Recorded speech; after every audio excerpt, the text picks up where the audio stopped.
Hey guys, Reim here. Welcome back. This is Chapter 5, Part B.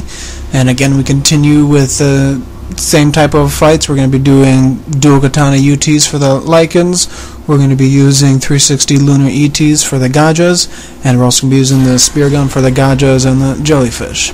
So we got one set of Lycan fights coming up here. There's only 4 of them. Just jump over to where they spawn and just start charging. You'll almost always be able to charge a full UT. Now, of course, the way this fight ends up going for me is I charge a UT, kill one, have to charge another T that only kills one, and back and forth. Typically, you'll kill at least 2 with your dual katana UT, but nope, just me, just killed 1, and they're jumping all the way. So I'll make sure I absorb that essence. There we go, and look at them just jumping and roaring like that's going to make one bit of difference.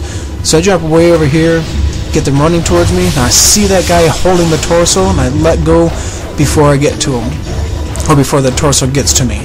You gotta always keep an eye out for the distance, and I took a chance by just charging UT without going around the corner. Like here, I went around the corner so they didn't have as much of an opportunity to kill me with their body part throws. And I'm just running way away, and I'm always charging in attack mode and not in a projectile throwing mode, so I know I had plenty of time to do my UT. Okay, now let's fill up with arrows, even though I don't need to. I have filled up, it's just a habit. Every time I go past a body with arrows or any other projectile weapon, I automatically refill. Okay, now let's do this. I'm at the end. I'm going to show you a little way to glitch the game out. Do not recommend you doing this except for fun, because once you glitch it, there's no getting back, but it's kind of neat to do it. Let's get the drawbridge down. Now that chest there that I just passed, that contains either essence or ghostfish. For some reason for this chapter, I've been having problems charging full UTs for the ghostfish. So what I'm going to do is I'm going to go back and save.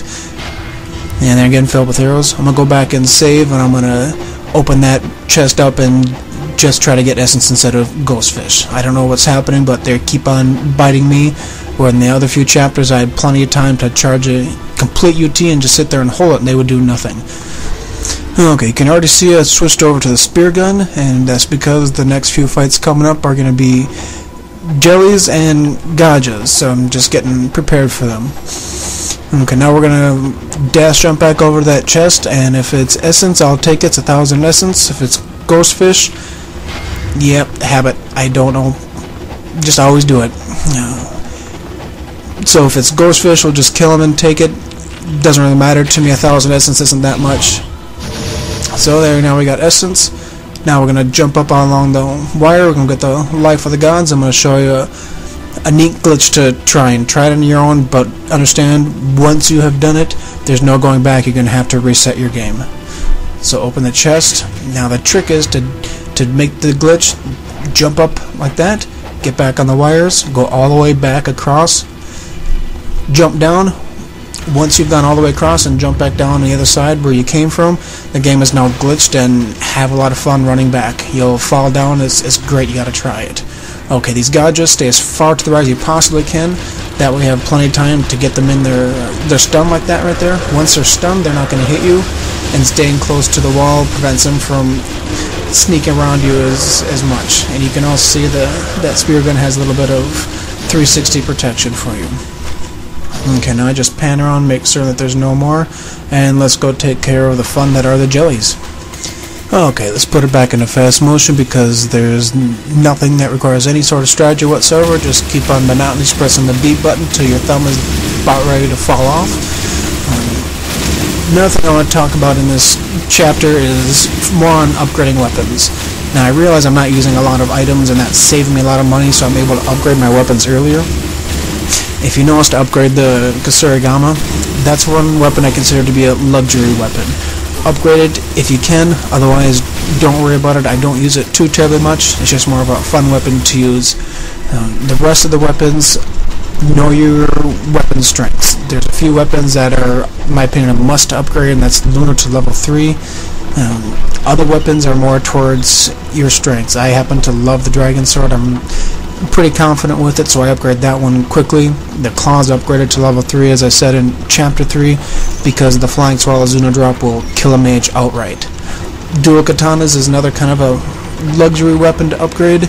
I upgraded because I feel that the regular UT kills more lycans per UT, and so that makes this chapter a little bit easier. But if you need essence and need money to save for items, you can save yourself another 60,000.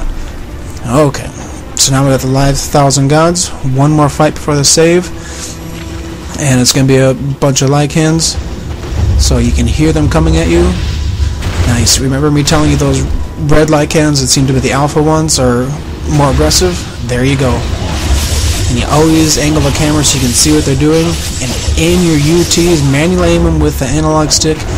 Try to get the red lycans as soon as possible. The rest ones are much dumber. Now go back behind this. It's another little corner you can use. Start charging. Now they're going to get there, they're going to roar, which does absolutely nothing, except just gives me time to completely charge my UT. Okay.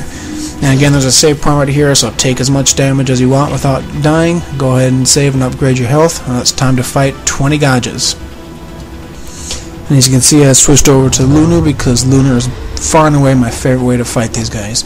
So once you get them spawned, start charging, and have plenty of time to charge a complete UT. Now kind of listen around before you can pan the camera to see when they're going to come around. What I like to do is start a UT, Izuna drop until I get one dead, and then start chaining Lunar 360 ETs. And I've actually done this fight several times without taking damage, just by doing this over and over again. It's all about dashing as soon as you possibly can, getting your essence staggered, knowing what to do when your essence gets unstaggered and how to get back to being staggered. Like I said, the way I get it back to being staggered is just start doing the jump XXY Izuna drop until I kill one, and then when that guy is dying, I'm going to use the other essence to do an ET, and while I'm doing that ET, the guy just flying swallow Izuna dropped. That essence should be available, and now I'll have my essence staggered again. You know, watch out for the tail whips. Easiest way I found of avoiding their tail whips is do a dash into wind path. Of course, the other easiest way is to just get the heck out of there, but if you know you're about to be hit and there's nothing you can do, I just dash and wind path, and that gives me the most flexibility for iframes. Now, of course, if you have like the dragon sword, you can do a dash into a flying swallow. And you can see I don't have my essence staggered. Now we got it staggered. Oh, now I've only got 2 and they're not staggered anymore. So we're almost done with these guys, and I counted the kills. There are 20 kills in here. I don't know how many there are at a time, but it sure feels like a hell of a lot. And you see I just got my essence restaggered. Now I see that blue essence there. Thought, what the heck. Might as well just use it and do UTs just to have fun. Now I got my essence or my health down to low, but that's okay. I seem to do okay when my life bar is down low. Okay. There's that fight. It was a pain in the butt, but once you get used to chaining 360 ETs, it's not so bad. Okay, on to the next fight in this gauntlet. So the trick is to just start charging your 360 UT when they spawn, because they have to run up to you. But of course I missed by just a split second, and I released too early. So I just keep on, there you go, so I was delimbed. I try to get my essence staggered and just do 360 ETs again. They're nice and concentrated in this area, so it really takes them out quickly. Unfortunately, it's also easy for them to take you out pretty darn quickly. And I'm using my shurikens there to just avoid sticking to the walls. Now, one thing to be careful about with shurikens if you're playing for karma, if your shurikens hit somebody, there goes your instant kill. So this chest right here is a dynamic chest. It's grain, blue essence, or 7,000 in essence. Now, since